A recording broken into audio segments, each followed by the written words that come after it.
मिथिलांचल की धरती एक बार पुनः अपने पुराने गौरव को हासिल करने के लिए आगे बढ़ रही है और वीणा वाटिका उसमें एक अहम योगदान दे, इसी भरोसे के लिए हम लोगों ने वीणा वाटिका प्रोजेक्ट लाया है। बहुत सारे लोगों को काफ़ी परेशानी झेलनी पड़ी थी। तो इन सारे पैरामीटर्स को देखते हुए हम लोगों ने तय किया कि एक ऐसी डिज़ाइन की जाए जहाँ पे लोगों का रहना सुरक्षित हो और संस्कारित हो। इस लिहाज से हमने यहाँ टेम्पल की भी व्यवस्था की हुई है।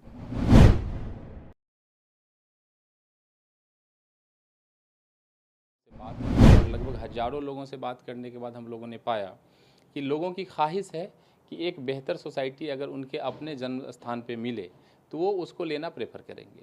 तो एक बहुत बड़ा फीडबैक था हम लोगों का। यह माना जाता है कि सीनियर लोग अपने बच्चों के साथ शहर में आने से थोड़ा हिचकते हैं। उनको लगता है कि एक बंद बंद सा एक जेलनुमा जगह है और हमारे सीनियर्स बोलते हैं कि नहीं बाबू, हमको गाँव में ही रहना। तो यहाँ जो व्यवस्था है ये लगभग 1,85,000 स्क्वायर फीट के एरिया में हम लोगों ने इसको डिज़ाइन किया है।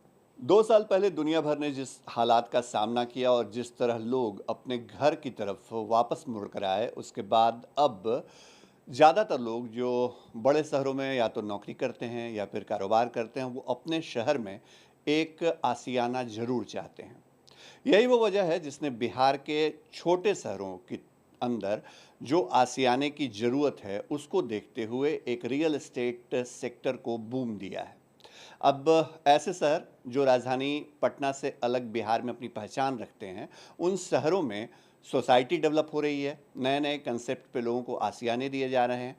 हम इस वक्त दरभंगा में हैं और दरभंगा में हमारे साथ हैं केकेटी कंस्ट्रक्शन के डायरेक्टर जो हैं सुमन जी। सुमन जी से जानते हैं, वीणा वाटिका की चर्चा खूब हो रही है।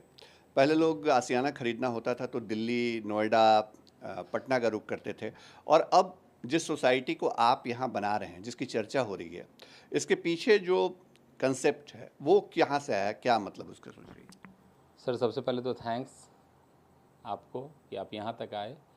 एक्चुअली दरभंगा जैसे शहर जो रिमोट एरिया माना जाता था पहले, यहाँ गवर्नमेंट के कई सारे प्रोजेक्ट्स आ चुके हैं और कई सारा प्रोजेक्ट अपकमिंग है। आपने देखा होगा कि दरभंगा एयरपोर्ट के बारे में काफ़ी चर्चा हो रही है। एम्स दरभंगा आ गया, एक्सप्रेसवे दरभंगा आ गया, तो तमाम तरह की फैसिलिटीज़ आ रही है दरभंगा। आपने अभी बताया कि कोरोना काल में लोग काफ़ी जूझे हैं इस परेशानियों से और अपने घर की तरफ वापस लौटे हैं। घर आने के बाद उनको पता चला है कि मेरा आशियाना अगर यहाँ मेट्रो सिटी की तरह होता तो मज़ा आ जाता। फिर यहाँ से वर्क फ्रॉम होम जैसा कल्चर जो आज डेवलप हुआ है, काफ़ी आफियत होती। तो हमारी कंपनी केकेटी कंस्ट्रक्शंस प्राइवेट लिमिटेड, जो 3 जनरेशन से कंस्ट्रक्शंस के फील्ड में अग्रणी काम की है, यहाँ पे हम लोगों का सोच था कि एक ऐसा प्लेटफॉर्म हम लोग दें लोगों को कि जहाँ उनका आशियाना सेफ़ भी हो, मज़ेदार भी हो, सुंदर भी हो और हर एक मायने में मॉडर्न एज को कम्पीट करता हो, यहाँ सारी सुविधाएं हों। तो केकेटी कंस्ट्रक्शंस प्राइवेट लिमिटेड के बैनर तले वीणा वाटिका नाम से प्रोजेक्ट लाया हम लोगों ने और इसकी कनेक्टिविटी आप अभी आए होंगे, आप देख ही रहे हैं कि ये जस्ट 4 लेन के समीप है। मेरा मैंने फर्स्ट ही ये प्लॉट है 4 लेन के बाद और यहाँ से वॉकिंग डिस्टेंस पे हमारा बस स्टैंड है और दरभंगा शहर का हवाई अड्डा जो अभी पूरे देश के मानचित्र पे अपनी एक पहचान बना चुका है, वो यहाँ से वॉकिंग डिस्टेंस पे है। अपकमिंग जो दरभंगा बाईपास रेलवे स्टेशन है वो भी चंद कदम के दूरी पे है। दरभंगा के अच्छे स्कूल्स यहाँ से वॉकिंग डिस्टेंस पे हैं। सेफ्टी सिक्योरिटी की बात करेंगे तो वीणा वाटिका ने जो प्रपोजल दिया है उसमें 3 लेयर सेफ्टी की बात है और ये कम्प्लीटली अर्थक्वेक प्रूफ बिल्डिंग बन रही है, चूँकि हम लोग जानते हैं कि दरभंगा जोन 5 में है, सिस्मिक जोन में। जहाँ तक दरभंगा की बात आती है तो मिथिलांचल एक फ्लड इफेक्टेड जोन के रूप में लोगों के नज़र में आता है जो लोग बाहर रह रहे हैं। तो और ये कहीं ना कहीं सच्चाई भी है कि हम लोग फ्लड इफेक्टेड जोन में हैं। तो हम लोगों ने ख्याल रखा है कि 2004 के फ्लड को देखते हुए वो जो विभीषिका थी, आज भी याद आता है वो यहाँ के लोगों को, बहुत सारे लोगों को काफ़ी परेशानी झेलनी पड़ी थी। तो इन सारे पैरामीटर्स को देखते हुए हम लोगों ने तय किया कि एक ऐसी डिज़ाइन की जाए जहाँ पे लोगों का रहना सुरक्षित हो और संस्कारित हो। इस लिहाज से हमने यहाँ टेम्पल की भी व्यवस्था की हुई है। मॉडर्निटी की बात करेंगे तो यहाँ प्लंज पूल भी है जहाँ छोटे बच्चे अपनी स्विमिंग का आनंद ले सकते हैं। साथ ही टॉप रूफ पे हम लोगों ने रूफ वॉक भी दिया है जिसको स्काई वॉक बोलते हैं टेक्निकली, और कई सारे स्विमिंग पूल्स की व्यवस्था भी रूफ टॉप पे की गई है। एमिनिटीज़ को देखेंगे तो ये एक्चुअली मैं आपको सीधे तौर पे बताऊं कि वीणा वाटिका का जो कॉन्सेप्ट है इसमें प्रायोरिटी दी गई है लेडीज़ को, टीनेजर्स और छोटे बच्चे जो हैं उनको, और ओल्ड जो भी हमारे जो सीनियर लोग हैं घर के, क्योंकि ऐसा माना जाता है कि सीनियर लोग अपने बच्चों के साथ शहर में आने से थोड़ा हिचकते हैं। उनको लगता है कि एक बंद बंद सा एक जेलनुमा जगह है, और हमारे सीनियर्स बोलते हैं कि नहीं बाबू हमको गांव में ही रहना है। तो यहाँ जो व्यवस्था है ये लगभग 1,85,000 स्क्वायर फीट के एरिया में हम लोगों ने इसको डिज़ाइन किया है। और जहाँ तक सोसाइटी है तो आप सहज समझ सकते हैं कि 50% ऑफ टोटल लैंड हम लोगों को सर्विसेज और एमिनिटीज़ के लिए हमेशा खाली रखना है।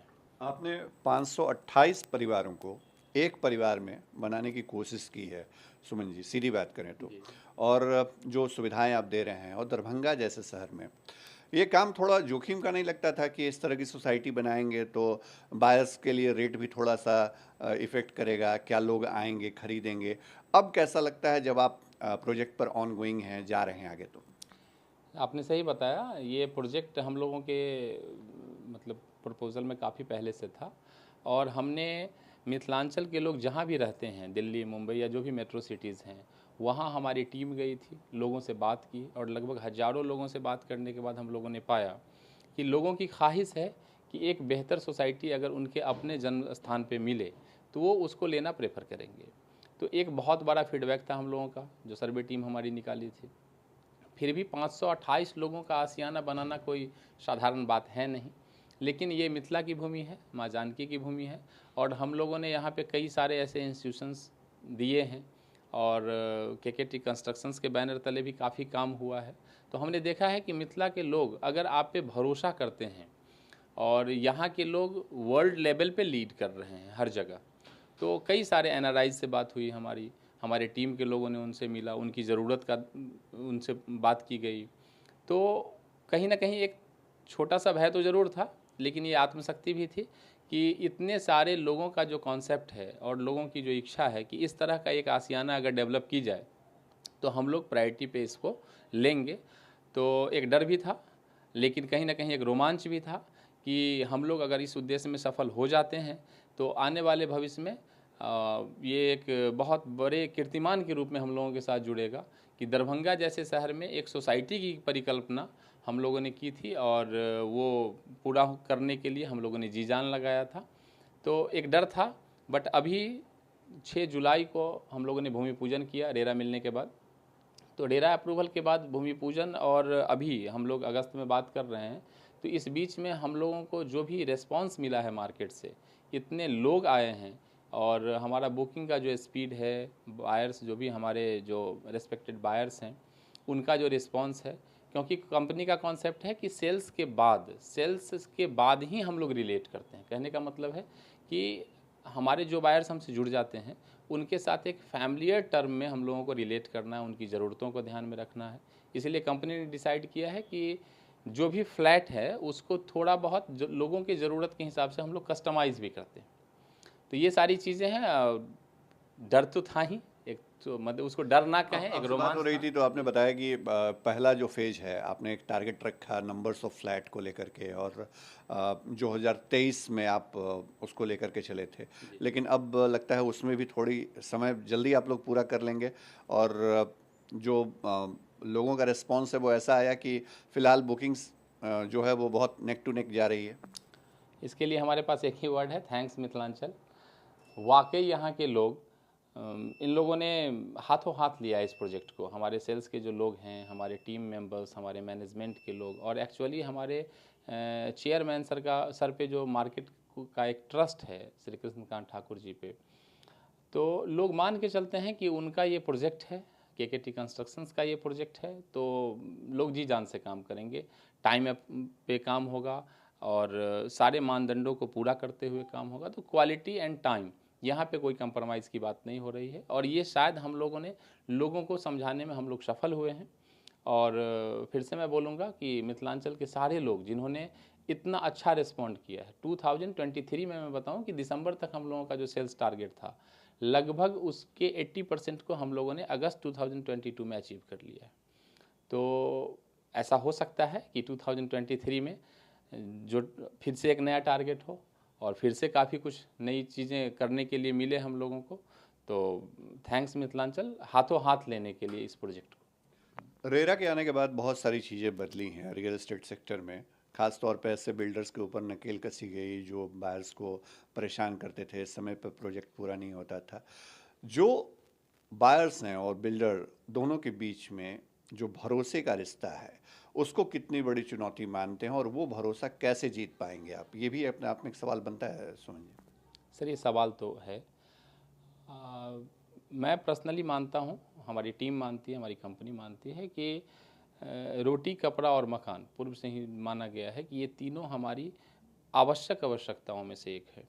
तो जिस तरह से रोटी हमारे लिए ज़रूरी है, कपड़ा ज़रूरी है, तो मकान में लोग, एक सामान्य इंसान एक लाइफ टर्म में 1 से 2 मकान ही परचेज़ कर पाते हैं या बना पाते हैं। तो हम लोग ये मान के चलें कि ये उनके पूरे ज़िंदगी का जो उम्मीद है, जो भरोसा है, तो उस लिहाज से वो जुड़े हैं। यहाँ फ्लैट्स कल्चर में कहीं ना कहीं, मैं किन्हीं के बारे में नहीं बोल रहा हूँ, लेकिन कहीं ना कहीं इन चीज़ों को दरकिनार कर दिया जाता है। तो केकेटी कंस्ट्रक्शंस ये भरोसा दिलाती है कि हमने जो प्रॉमिस किया है 528 फ्लैट्स के जितने बायर्स होंगे, 70+ मैं एमिनिटीज़ दूंगा, बेस्ट सर्विसेज दूंगा। हमने यहाँ पे अपना जो कमर्शियल सेगमेंट उन लोगों को दिखाया है जिसमें होटल, रेस्टोरेंट और बहुत सारे तरह की फैसिलिटीज़ होगी। अगर मैं उन सारी चीज़ों को विद इन टाइम 100% क्वालिटी के साथ पूरा कर लेता हूँ, तो फिर उनका भरोसा मेरे ही साथ होगा।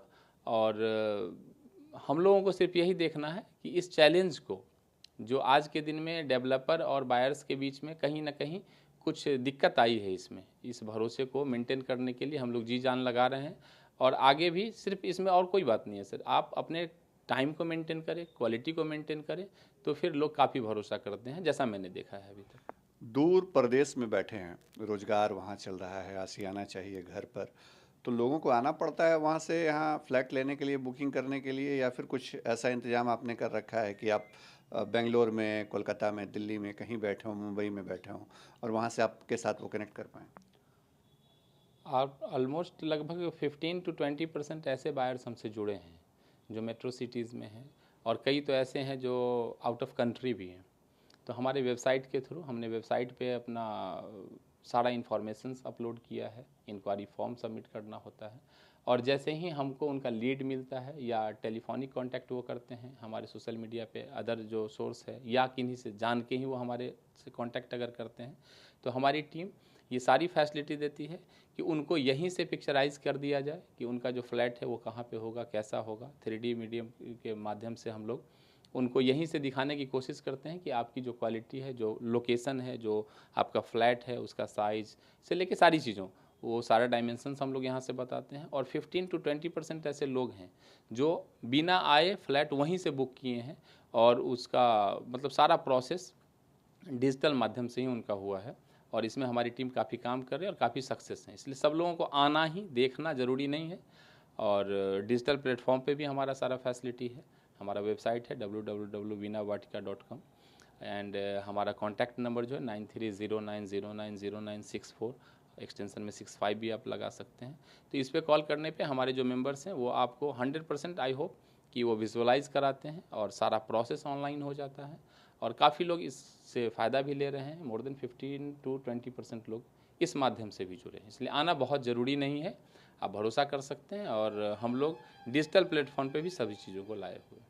एक अंतिम सवाल का जवाब दे दीजिए सुमन जी। आप लोगों ने जोखिम उठाया, लोगों को जो बाहर हैं उनको एक हाई क्वालिटी सोसाइटी देने का दरभंगा जैसे शहर में, क्या ये बदलते हुए मिथिला की तस्वीर माना जाए?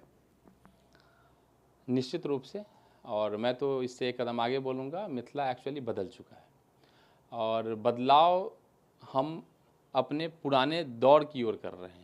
मिथिला की जो धरती है, संस्कृति और अपने संस्कार के लिए जानी जाती रही है, अपने ज्ञान के लिए जानी जाती रही है। ये वो मिट्टी है जिसने एक से एक ओजस्वी लोग दिया है इस दुनिया को, जो दुनिया को नई दिशा दिखाए हैं, लीड किए हैं। तो इस बीच का जो भी काल रहा हो, मिथिलांचल की धरती एक बार पुनः अपने पुराने गौरव को हासिल करने के लिए आगे बढ़ रही है, और वीणा वाटिका उसमें एक अहम योगदान दे, इसी भरोसे के लिए हम लोगों ने वीणा वाटिका प्रोजेक्ट लाया है। और मैं तो 100% मानता हूँ कि मिथिलांचल की धरती अपने पूरे उरोज पे है, और इसी तरह उन्नति करते हुए हम लोग फिर से एक बार वही गौरवशाली इतिहास को दोहराने की बात कर सकते हैं। फर्स्ट बिहार से बात करने के लिए बहुत बहुत शुक्रिया। थैंक यू शशि जी। सुमन जी हमारे साथ जुड़े हुए थे, डायरेक्टर निदेशक केकेटी कंस्ट्रक्शन के। और बिहार की बदलती हुई तस्वीर के बीच मिथिला में जो पुराना गौरव वो कैसे वापस आ रहा है, कैसे परदेश में बैठे लोग अपने शहर में आसियाना तलाशते हुए वीणा वाटिका तक पहुंच रहे हैं, इसकी पूरी कहानी आपके साथ हम साझा कर रहे थे। वीणा वाटिका की चर्चा इन दिनों पूरे मिथिला में है और अब धीरे धीरे लोग एक बार फिर से अपने शहर की तरफ रुख करने लगे हैं। सहयोगी कैमरा पर्सन डब्लू के साथ शशिभूषण, फर्स्ट बिहार न्यूज, दरभंगा।